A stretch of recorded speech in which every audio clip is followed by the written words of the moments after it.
My final headline for this segment, guys, it's an interesting one because after the Lakers Thursday night win over the Hornets, Kyle Kuzma had some interesting words when talking about LeBron James. He said, quote, Braun should have been the MVP at least 8, 9, 10 times. Everybody knows that, end quote. Now, LeBron, when he was asked about it in his Zoom conference, he said, quote, I should have more than 4, I believe, but I don't sit around thinking about it or crying about it or whatever the case may be, end quote.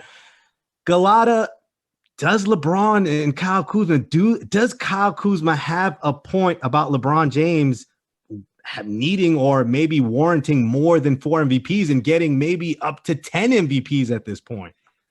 I think Kyle Kuzma may be a little too much, but I think LeBron's actually right. He's like, I probably should have won more than 4, but I don't know about 10. Like, I think that was kind of like a perfect summation of what, he thinks, because I mean, I think sometimes like other guys definitely deserve it. And like, even though LeBron's putting up an amazing season, other guys deserve it and they should, get it. You think about the triple double seasons or like James Harden, what he was doing, Kevin Durant, like back in the day. But I mean, there are some times where I feel like the media, just because they know LeBron's over there, he gets underestimated. And that's why he probably should have more than 4. But I don't know how much, extra, like 10's a little, I think a little much. But I mean, he's such a great player for so long. And I do think that the NBA, they like to share the wealth a little bit because like LeBron, it's always the same storylines. But when you have a new player, you have different storylines, and that's more intriguing, which is probably why, you always see the MVP going into new hands. Yeah, I think that it really like draws into the broader discussion of what does MVP mean, who deserves an MVP. And our producer Alex Walls always has something interesting about this, and he's always saying that it isn't necessarily.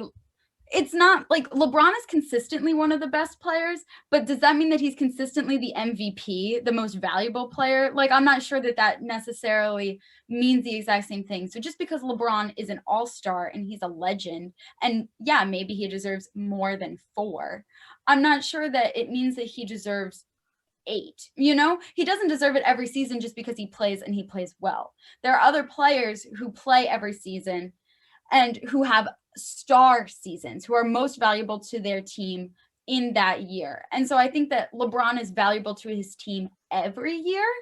And so it just depends on like what player is most valuable to their individual team. So I think that LeBron is consistent and he's always someone that you can look to as an all-star and as a legend, but that he perhaps is not like the centerpiece of everything in the moments. Like, I'm not sure that I want to give him 10.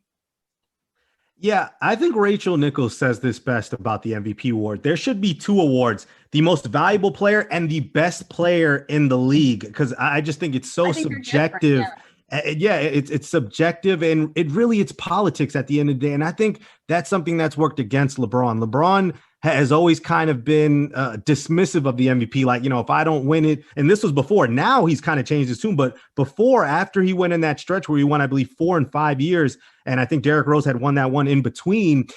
After that, LeBron was never, he never came out and said, I should be the MVP. He always dismissed it and said, you know what, I'm here to win championships, to chase that ghost in Chicago. And I think media members have listened to LeBron and said, all right, we're going to look at other storylines of Derrick Rose, Steph Curry winning back-to-back MVPs and really taking the league by storm.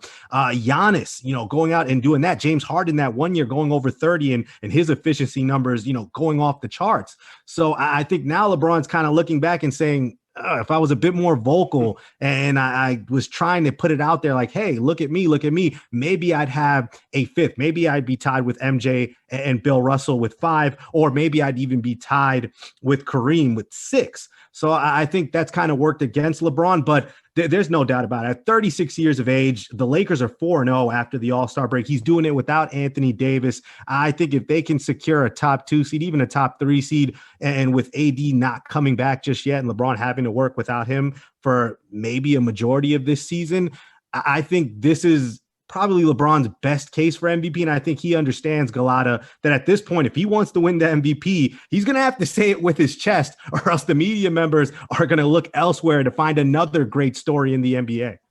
Yeah, and just like I don't see LeBron doing that. Like, it's just like, it's at a certain point, like maybe he will. And I feel like at this point, I think before, like, especially in his Miami days, he cared a lot more about his legacy. I think that was still in his mind. To me, I don't think it really is anymore. I think he talks about those years in Miami as like his college years almost. And I think that there was a change. Like maybe he still cares, but at the end of the day, you're going to look at him being an all-time great. And, you look at other sports too, as you said, like the best player doesn't always win most valuable player. Like Tom Brady doesn't have 12 MVPs, or, go to baseball. Not like Mike Trout wins it every year, but again, it's definitely a very interesting discussion. It always is when it comes around, to these MVP conversations.